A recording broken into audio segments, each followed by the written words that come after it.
नवरा दिसायला सुंदर नसेल तरी चालेल, पण तो मनाने सुंदर असायला हवा. तो प्रत्येक संकटामध्ये तुम्हाला साथ देणारा असायला हवा. नवऱ्याकडे किती श्रीमंती आहे, किती पैसा आहे हे बघण्यापेक्षा तो तुम्हाला सुखदुःखामध्ये किती साथ देतो ते महत्वाचं आहे.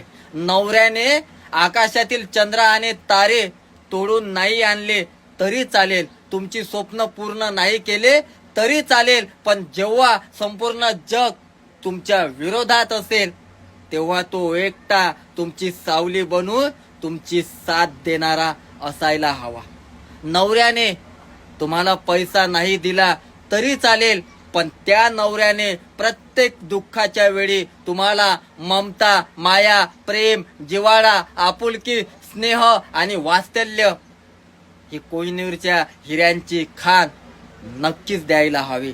नवरा इतरांप्रमाणे रंग बदलवणारा नसायला हवा, तर स्वतःच्या संघर्ष करून, स्वतःच्या मेहनतीने, स्वतःच्या आत्मविश्वासाने असंख्य संकटांचा सामना करून तुमच्या चेहऱ्यामध्ये, तुमच्या जीवनामध्ये सुखाचे, समाधानाचे, आनंदाचे त्याने रंग निर्माण करायला